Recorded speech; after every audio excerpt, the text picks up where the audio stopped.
नाज़रीन आदाब, मैं हूं विसाल आजम। आप देख रहे हैं न्यूज़ 18 उर्दू और इस वक्त पेश है खबर खास में खास मौजू। जुबान को बंद करें या मुझे असीर करें, जुबान को बंद करें या मुझे असीर करें, मेरे ख्याल को बेड़ी पहना नहीं सकते। जी हां, बीजेपी कारकुनों पर जुनून सवार है। बीजेपी की दहशत इस हद तक बढ़ गई है कि वो मरकज की मोदी हुकूमत के खिलाफ तनकीद को बर्दाश्त नहीं कर पा रहे। ऐसा ही एक वाकया उत्तर प्रदेश के मुजफ्फरनगर में पेश आया, जहां एक नौजवान की बीजेपी कारकुनों ने सिर्फ इसलिए बेरहमी से पिटाई कर दी क्योंकि उस नौजवान ने मरकज की मोदी हुकूमत पर तनकीद कर दी। अदनान नामी मुतासरा नौजवान ने एक निजी टेलीविजन शो की रिकॉर्डिंग के दौरान मोदी हुकूमत पर रोजगार फराहम कराने में नाकामी का इल्जाम लगाया। हालांकि ऐसा नहीं है कि ऐसा कुछ पहली बार हुआ हो। कई ऐसी रिपोर्ट्स का हवाला दिया जा सकता है और कई ऐसे रिपोर्ट्स हैं जो ये जाहिर कर रहे हैं कि मुल्क में बेरोजगारी की जो शरह है वो इस साल या गुज़िश्ता साल काफी बढ़कर सामने आ रही है। और जाहिर सी बात है कि इसका सीधा असर जो बेरोजगार नौजवान है उन्हें होता है। तो जब किसी ऐसे मौके पर एक सवाल पूछा गया तो अदनान ने यह कहा कि बेरोजगारी दूर करने के मामले में यह हुकूमत जो है वो कामयाब नहीं हो पाई है। अदनान का यह तबसरा बीजेपी कारकुनों को पसंद नहीं आया और उन्होंने अदनान की बेरहमी से पिटाई शुरू कर दी। अभी तक इस मामले में कोई एफआईआर दर्ज नहीं कराई गई है, जो हमें आखिरी इत्तला मिली है उसके मुताबिक। तो क्या एक ऐसा माहौल पैदा हो गया है कि जहां पर आप अपनी बात नहीं रख सकते? क्या आपसे अगर कोई पूछे हुकूमत की कारकर्दगी के ताल्लुक से या अपने जो नुमाइंदे हैं आपके इलाके के, चाहे वो एमएलए हो या वो एमपी हो या कोई वजीर हो, उनके ताल्लुक से, तो क्या आपको कैमरे के सामने झूठ ही बोलना पड़ेगा? क्या आप सच्ची बात नहीं रख सकते? क्या इस जमहूरियत में, इस लोकतंत्र में अब सच के लिए जगह नहीं बची है? चूंकि ये लोकतंत्र है, जमहूरियत है, इसकी खूबसूरती ये है कि आप अपने ख्यालात, अपनी बातें आप रख सके और जो कोई भी सवाल हो वो उठा सके। चाहे से बात है जब हम इंतखाबात के बाद अपने लिए नुमाइंदे चुनते हैं, जो नुमाइंदे एमपी या एमएलए बनते हैं, वजीर बनते हैं, तो उन्हें हमारी खिदमत करना होती है, मुल्क के अवाम की खिदमत करना होती है।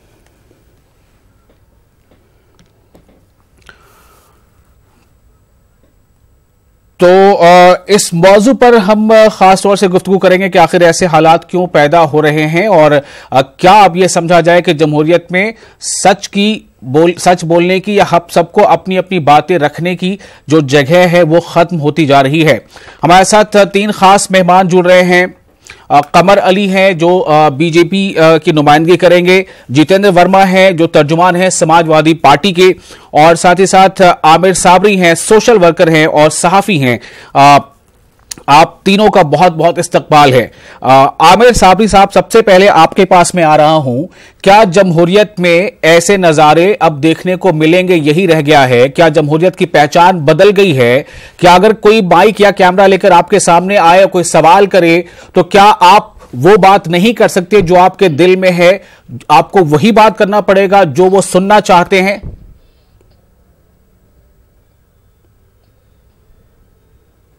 विसाल आजम साहब जी। हेलो जी जी, आमिर साबरी साहब जवाब दीजिए। हाँ विसाल आजम साहब, बात बिल्कुल सही है कि जमहूरियत में अब यही सब कुछ देखने को रह गया था और जो हालात दिख रहे हैं वो बहुत अच्छे नहीं है। अभी आप देखिए, कल की घटना देखिए, मुजफ्फरनगर की घटना हो या अभी लखनऊ के डालीगंज की घटना हो, आप बताइए कि जो कश्मीर के आतंकवाद से बेचारे पीड़ित हैं वो दूसरे प्रदेशों में अपना धंधा रोजी रोटी तलाश कर रहे हैं और उनको जिस तरीके से खदेड़ खदेड़ के मारा जा रहा है, इतनी अफसोसनाक सूरत हाल है। अब हमारा प्रदेश और देश इससे जाना जाएगा कि ये अहिंसा के पुजारी का देश या अहिंसा के देश में अब हिंसा, जगह जगह हिंसा होगी। कहीं मॉब लीचिंग के नाम पे, कहीं डंडा परेड, कहीं जूता परेड, कहीं जूता स्ट्राइक, कहीं डंडा स्ट्राइक। आखिर ये क्या है विसाल आजम साहब? जी। अब वो बेचारा कल जो यहाँ अक्सर बेचतर लखनऊ के किनारे किनारे, गोमती नगर में, विकास नगर में, अमीनाबाद में सड़क के किनारे लोग मेवा बेचते हैं। अब रह गया ये कि इनको खदेड़ खदेड़ के मारा जाएगा।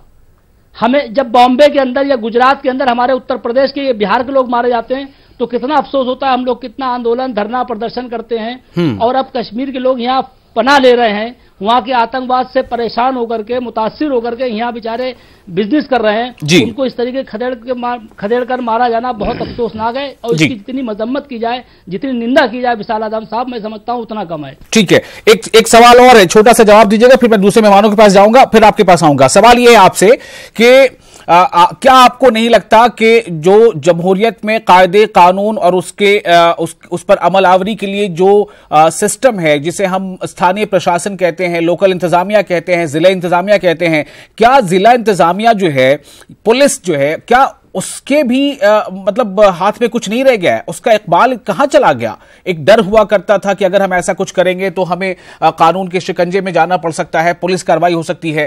क्या ये तमाम चीजें जो हैं, मतलब क्या इशारा क्या कर रही हैं?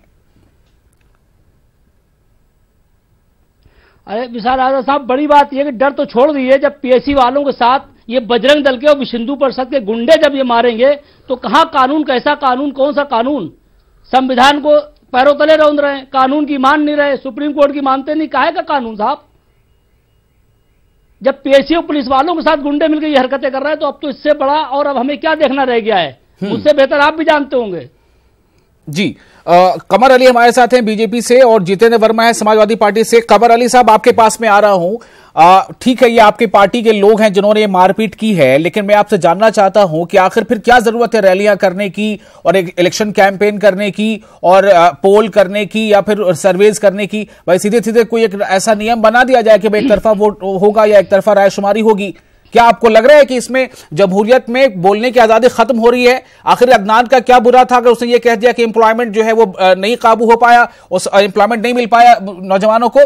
क्या है आपका तबसरा इस पे? आजम भाई, अदनान साहब के साथ जो हुआ नहीं होना चाहिए था। जो लोगों के साथ उनकी हाथापाई हो रही, वो भारतीय जनता पार्टी कार्यकर्ता नहीं है। ये बता आप कैसे कह सकते हैं भारतीय जनता पार्टी कार्यकर्ता नहीं है? भाई, इसका कोई नहीं, आप कैसे कह सकते हैं भारतीय जनता पार्टी कार्यकर्ता नहीं है? ये रिपोर्ट है हमारे पास, रिपोर्टर ने खबर दी, आप कैसे कह सकते हैं भारतीय जनता पार्टी कार्यकर्ता नहीं है? कैसे कह सकते हैं कि आप भारतीय जनता पार्टी कार्यकर्ता नहीं है? क्या ग्राउंड है आपके पास? नहीं है आजम भाई, वो उनकी व्यक्तिगत किसी से उनका क्या मसला हुआ, उन्होंने क्या बातचीत आपस में करी है, क्या हुआ है, अभी उसकी डिटेल्स आना बाकी है। अगर तो फिर जब आना बाकी है तो बात करेंगे ना। आप सिरे से पहले खारिज कर देते हैं जब भारतीय जनता पार्टी के कार्यकर्ता नहीं है या वो सपोर्टर नहीं है, तो फिर मैं क्यों आगे बात करूं आपसे? आजम भाई, अगर किसी ने उनको भेजा है, अगर किसी ने उनको प्लान करके भेजा है कि आप इस तरह से ये करेंगे, तो उनको सवाल करने का पूरा हक है। हमारी सरकार से सवाल करते हैं, हमारी कितनी स्कीमें हैं, इतने रोजगार के मामलात हैं, इतनी योजनाएं, बिल्कुल। फिर आप योजना की बात अभी मत कीजिए, बात अभी योजना की है ही नहीं। सीधी सी बात है, सीधी बात है। आप मुझे ये बताइए कि बीजेपी ने कैसे खंडन किया इस बात का? आप कैसे इस बात का खंडन कर सकते हैं कि वो आपकी पार्टी के लोग नहीं है या जो भी है? क्या उनके खिलाफ कार्रवाई नहीं होनी चाहिए? आपकी सरकार है, क्या इस बारे में कदम आगे बढ़ा रहे हैं? कार्यकर्ता है आजम भाई भी प्रूफ नहीं हुआ है कि वो हमारी पार्टी कार्यकर्ता है। ठीक है, लेकिन क्या उनके खिलाफ एक्शन होना चाहिए? नहीं, कोई भी हो, जो चीज प्रूफ नहीं हो, उसे इल्जाम कैसे लगा? उनके खिलाफ एक्शन होना चाहिए, नहीं चाहे वो कोई भी हो। बिल्कुल, बेशक हमारी सरकार बिल्कुल एक्शन करेगी, बिल्कुल इनकी गिरफ्तारी करेगी। कब तक? आपके चैनल के माध्यम से कहना चाहता हूं, बिल्कुल गिरफ्तारी होगी आजम भाई। कब तक? बिल्कुल, कब तक? बिल्कुल गिरफ्तारी आज शाम तक हो जाएगी। कब तक? बिल्कुल आज शाम तक गिरफ्तारी होगी। ठीक है, आज शाम तक गिरफ्तारी होगी। दूसरी बात पे मैं आ जाता हूं आजम भाई। कल जो इन्होंने कश्मीरी भाई का नाम लिया, जो व्यक्तिगत उन लोगों ने कुछ किया, उनके भी एफआईआर हो गई, उनका ही प्रयास चल रहा गिरफ्तारी का। हमारे देश, हमारा मुल्क सब एक है, इसमें भेदभाव ना करें, क्योंकि भारतीय जनता पार्टी 2014 में, 2017 में इस बात के लिए आई थी, सबका साथ सबका विकास। हमारी हुकूमत सबकी हिफाजत करती है, सबके लिए काम करती है, हम जाति विशेष के लिए कमर साहब आपकी पार्टी सत्ता में है और आपको पूरा इख्तियार है, जो सत्ता में उसे पूरा इख्तियार है, जो उसने काम किया हो वो लोगों तक बताए। लेकिन आवाम को भी इख्तियार है कि अगर उसे इत्मीनान किसी बात को लेकर नहीं है तो वो अपनी बात रखे, और अगर उसको अपनी बात रखने पर उसकी पिटाई की जाती है तो बहुत बड़ा सवाल है सरकार पर। किस तरह का प्रशासन है आपके यहाँ? आजम भाई, क्यों इन लोगों को इतनी आजादी मिली हुई है? हमारी भारतीय जनता पार्टी के संस्कार नहीं है ये, ना वो हमारे कार्यकर्ता है, ना हमारे संस्कार। वो कोई भी है, मैं नहीं कह रहा हूं कि कार्यकर्ता आपकी पार्टी के हैं या नहीं है, वो भी आपने खुद कह दी के बाद में क्लियर होगा। लेकिन जो कोई भी उनके खिलाफ एक्शन होना चाहिए ना। एफआईआर अभी तक नहीं हुई है, वीडियो ट्रोल कर रहा है, सोशल मीडिया पे वीडियो वायरल हो रहा है। भाई बिल्कुल होगी गिरफ्तारी। चलिए, आपके जितेंद्र वर्मा साहब आपके पास में आ रहा हूं, क्या है ये जितेंद्र वर्मा साहब, ये आजकल ये आपकी पार्टी के भी हो सकते थे जितेंद्र वर्मा साहब, ये पार्टी, ये समाजवादी पार्टी के भी लोग हो सकते थे, ये कांग्रेस के भी लोग हो सकते थे, किसी भी पार्टी के लोग हो सकते थे, लेकिन क्या ये कल्चर सूट कर रहा है आपको? क्या शोभा दे रहा है कि कोई अपनी बात रखे और सत्ताधारी दल के बारे में अगर ये कहे कि उसने ये वादा पूरा नहीं किया उसकी पिटाई की जाएगी? देखिए, भारतीय लोकतंत्र के लिए ऐसी घटनाएं बिल्कुल भी स्वीकार्य नहीं है और भारतीय लोकतंत्र के लिए ऐसी घटनाएं घातक हैं। ये कोई पहली घटना नहीं है जी। भारतीय जनता पार्टी के नेता, विधायक और सांसद सत्ता के मद में इतना चूर हैं कि मोदी जी के सांसद और योगी जी के सांसद को जूतों से पिटाई करते हैं, पूरा विश्व आज देख रहा है। ये संस्कार कहां से आए? इस तरीके की जो कार्य है घृणित है, घिनौने हैं, इनकी बड़े पटल पर निंदा हो रही है। आज ये तस्वीर हमारे पास है, मैं चाहूंगा प्रोडक्शन टीम से वो तस्वीर दिखाइए कि कल किस तरह से एमएलए और एमपी आपस में भिड़ गए थे, और वो तस्वीर भी मैं वही कहना चाहता हूं, खबर वाले साहब से ये भी जवाब चाहूंगा, या हर किसी पार्टी से भी, उन पार्टियों के बीच में ये कल्चर आखिर कहां से आ जाता है? क्यों एमएलए आपस में या एमपी लड़ जाते हैं और क्यों किसी के पूछने पर जवाब इस तरह से दिया जाता है? जी, आप बात अपनी जारी रखिए जितेंद्र जी। हाँ, ये कह रहा था कि ऐसी घटनाएं देखिए स्वच्छ राजनीति में स्वीकार्य नहीं है, घृणित है, निंदनीय है। आप कार्रवाई करेंगे, लेकिन ये संस्कृति और संस्कार कहां से आ रहे हैं कि सांसद भरी मीटिंग में डीएम और एसएसपी की उपस्थिति में विधायक को योगी के जूते से पीट रहा है? ये क्या हो रहा है देश में? ये पहली घटना थोड़ी थी। राघव लखनपाल ने किस तरीके से एसएसपी आवास को घेर लिया था, उनकी पत्नी किस तरीके से गौशाला में जाके उन्होंने अपनी जान बचाई थी। अभी उन्नाव की जिला योजना की मीटिंग में भी किस तरीके से समाज कल्याण विभाग के अधिकारी को भाजपा के गुंडों ने पीटा है। और कल की घटना लखनऊ में देखी होगी, पूरा विश्व का मीडिया, विश्व की जनता वो इस वक्त अभी मैं दिखा रहा हूं स्क्रीन पे, वो तस्वीर भी है, और स्क्रीन पे मैं वो तस्वीर भी दिखा रहा हूं जब एक लड़का जिसका नाम अदनान है, जब वो कहता है कि हमें एम्प्लॉयमेंट का जो वादा था पूरा नहीं किया गया, उसे कैसे लोगों ने पीटा। वो दोनों तस्वीरें हम दिखा रहे हैं बारी बारी से। जी, ये कानून व्यवस्था किस स्तर तक बिगड़ती जा रही है? ये कानून व्यवस्था किस स्तर तक बिगड़ती जा रही है? ये देखिए, सबसे बड़ा मसला ये, लोग इतना सत्ता के मद में चूर हो गए कि एसएसपी को घेर के मार लेंगे, एसडीएम को चप्पल दिखा देंगे, सीओ को चप्पल दिखा देंगे। ये किस तरीके से भारतीय जनता पार्टी के लोग लोकतंत्र में लोगों को अपमानित करने का कार्य कर रहे हैं। संविधान में इस तरीके के घटनाओं को कतई जगह नहीं है, इस तरीके की घटनाएं निंदनीय है। काबिल दोस्त प्रवक्ता जो है अभी भूल गए, जब श्री अखिलेश यादव जी जो था इलाहाबाद जा रहे थे बगैर परमिशन के, सॉरी प्रयागराज, अभी मैं उधर जा ही नहीं सकता, अभी मैं उधर जा ही नहीं सकता। बहुत सारी चीजें होती हैं जो बिना परमिशन के हो जाती हैं। अभी एकदम अभी नहीं, मेरा सवाल सिर्फ ये है, कि ये कल्चर कहां से पैदा हो गया?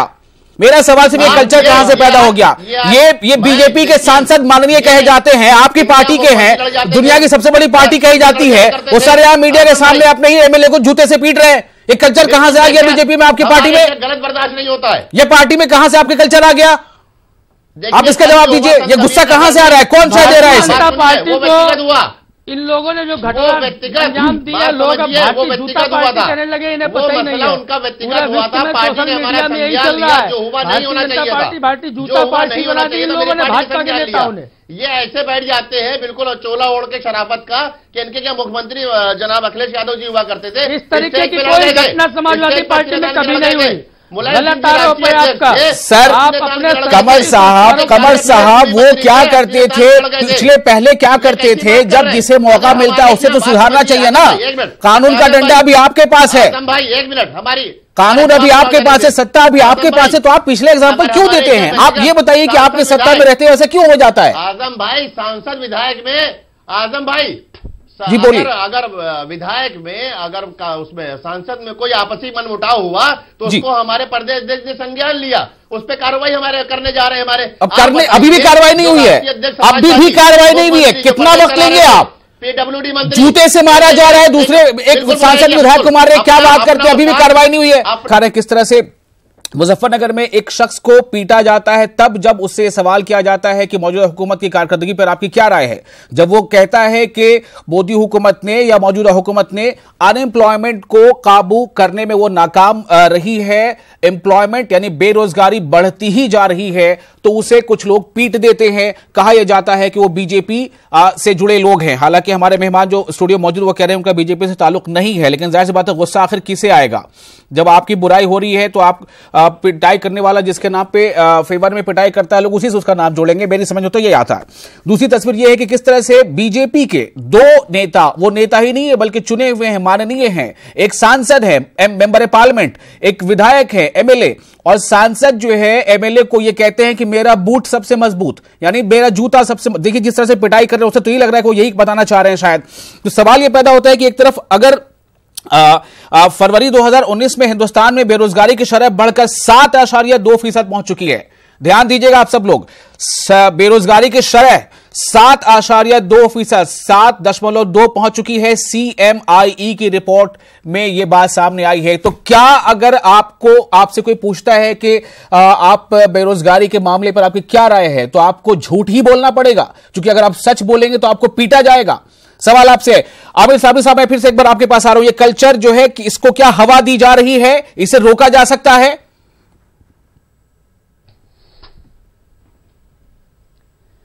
विशाल आदम साहब, ये एक बड़ा षड्यंत्र है। मैं आपको बता दूं, कल राफेल की फाइलें चोरी हो गई रक्षा मंत्रालय से जी। मुझे लगता है कि उस मुद्दे को दबाने के लिए ये एक प्री प्लानिंग, एक षड्यंत्र के तहत ये घटनाएं घटित की जा रही हैं ताकि वो मुद्दा खत्म हो जाए। बड़ा सवाल ये है कि राफेल का मामला दब जाए। भाई राम मंदिर पे कोई बात कर नहीं सकता है, विकास पे बात कर नहीं सकता है, बेरोजगारी पे बात कर नहीं सकता है, तो आखिर करेगा किस पे? आपने भी एक बात कही कि मेरा बूट सबसे मजबूत, ये तो नारा चल ही रहा है। एक सोशल मीडिया पे एक नारा और वायरल हुआ है कि मेरा झूठ सबसे मजबूत। ये माननीय हमारे प्रधानमंत्री जी के लिए अच्छा, ये नारा वायरल हुआ है कि मेरा झूठ सबसे मजबूत। तो कुल मिलाकर के जी इस झूठ को इतना, एक मैं आपको 4 मिसरे सुना दूं, बड़े याद आ रहे हैं, गजब के मिसरे हैं। खुलूसो प्यार का रिश्ता सदा रहता है दुनिया में, जहां मतलब परस्ती हो वो रिश्ता टूट जाता है जी, और यहां मजबूत से मजबूत लोहा टूट जाता है। कई झूठे इकट्ठे हो तो सच्चा टूट जाता है। ये इतना झूठ बोला जा रहा है कि जो सच्चाई बेचारी किनारे खड़ी मुस्कुरा रही है। विशाल आदम साहब, सच्चाई एक ये है, वरना आप ये देखिए पीएससी वाले साथ खड़े हुए, उस अदनान को कूटा जा रहा है। वहां पर एक बेचारा कश्मीरी सामान बेच रहा है, उसको बुरी तरह मारा जा रहा है। आप छाती ठोक ठोक के कहते हैं कश्मीर हमारा, और लेकिन कश्मीरी हमारे नहीं। ये कौन सी बात हुई? ये तो बड़ी अजीब विडंबना है साहब। ठीक है, अब कमर अली साहब बहुत से इशारा करें, कुछ जवाब देना चाहते हैं। कमर साहब, इंतजार इस बात का सबसे पहले हमारे नाजरीन को है कि अगर उसने गलत किया था, जिसने पीटा है, तो उसके खिलाफ कब तक एक्शन होगा? आपने बताया है कि शाम तक एक्शन हो जाएगा। बहरहाल आगे बताइए क्या कहना चाहते हैं आप। जी बिल्कुल शाम तक एक्शन हो जाएगा। जो हुआ, कानून को किसी को भी अपने हाथ में लेने का हक नहीं है, किसी को भी। कल ही घटना की बात हुई, उसमें FIR होगी, उसमें भी गिरफ्तारी हो जाएगी। दूसरी बात पे आप क्या जाता हूं, आपने देखा होगा समाजवादी का कल्चर हमारे कल्चर में जमीन आसमान का फर्क है। आजम भाई, इनके मुख्यमंत्री, राष्ट्रीय अध्यक्ष, मैंने आपसे समाजवादी कल्चर पूछा तो नहीं है, लेकिन आप बताना चाहते हैं तो बता दीजिए जल्दी से। नहीं है। दूसरी बात पे आ जाता हूं। अभी आपने देखा था कि अभी पब्लिक ओपिनियन पोल चल रहा था मुरादाबाद में, सापा ने सापा कार्यकर्ता को मार डाला, और ऐसे मार डाला कि आप समझ लिए कोहराम मच गए। ये कल्चर की बात करेंगे, सापा ने सापा कार्यकर्ता को मार डाला। कभी आपने सुना है कि आप किसी से रायशुमारी करने गए? कमर साहब, क्या उससे इंस्पायर हो गए आपके बीजेपी के सांसद और विधायक? क्या उनसे इंस्पायर हो गए? हमारे यहाँ व्यक्तिगत हुआ, क्या अच्छा लगा जो सीख लिया उससे? क्या मतलब है ये कहने का? अगर उन्होंने बुरा किया तो आपने बुरा कर दिया, आप कहां रह गए अच्छे? दाग आप पर भी है भाई। जो हुआ नहीं होना चाहिए था, फिर तो क्यों आप बताते हैं कि पिछली बार सपा ने सपा को मार दिया? छोड़िए उसे, आवाम जानती है सब। अध्यक्ष जी ने उसका उनसे जी जितेंद्र साहब बोलिए। वक्त कम है जितेंद्र साहब, वक्त कम है। आपके ऊपर इल्जाम है, ये कहना है कमल साहब का, लेकिन सवाल ये है कि हम जाएंगे किधर? हमें पीछे ही भागना है या आगे जाना है? बुराई की तरफ ही जाते हैं ना, अच्छी की तरफ जाना है?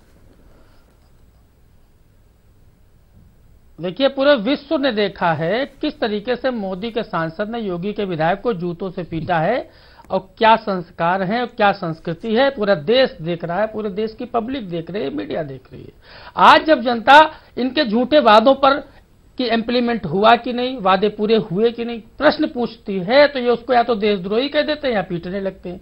ये कौन सा तरीका है? क्या जनता को ये हक नहीं है? आपने हमसे ये वादा किया था भाई, आपने पूरा नहीं किया, जमीन पर नहीं आया।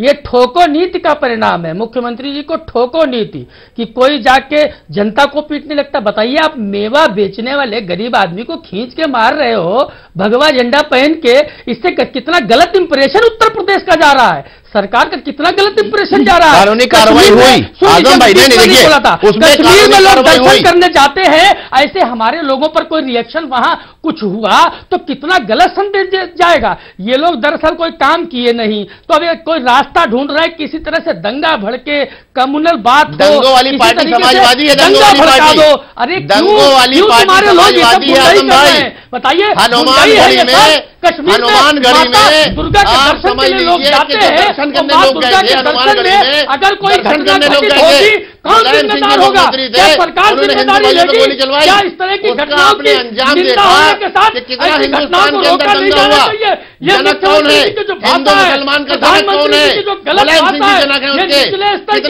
लड़ाने वाली जो भाषा है, भाजपा की लड़ाने वाली सोच है, सोच का नतीजा है। गरीब मेवा बेचने वाले चलिए, वक्त देखिए, वक्त कम है। एक दूसरे पर इल्जाम तराशियों से बेहतर है कि जिसे मौका दिया जा चुका है, अवाम ने जिसे दरकिनार कर दिया और जिसे मौका दिया, जिसे सत्ता पर बिठाया, अवाम तो उससे बेहतर चाहेगी ना। जिसने खराब किया था, जिसने अच्छा शासन नहीं किया, अच्छी गवर्नेंस नहीं दी, उसको तो हटा दिया। अब जिसको इस भरोसे पे गवर्नेंस दी है, उससे तो अच्छी बात की उम्मीद की जानी चाहिए ना। कमर साहब, फाइनल कमेंट में सिर्फ 10 सेकंड दे रहा हूं आप लोगों को। 10 सेकंड कमर साहब, 10 सेकंड फाइनल कमेंट आपके लिए। कमर साहब 10 सेकंड मार डालते हैं ये जी। विकास पूछ रही है तो विकास जी 10 सेकंड सरकारी सर्विस के लिए सब फॉर्म भरते कमर साहब 10 सेकंड। गिरफ्तारी आज हो जाएगी, एक्शन हो जाएगा शाम तक।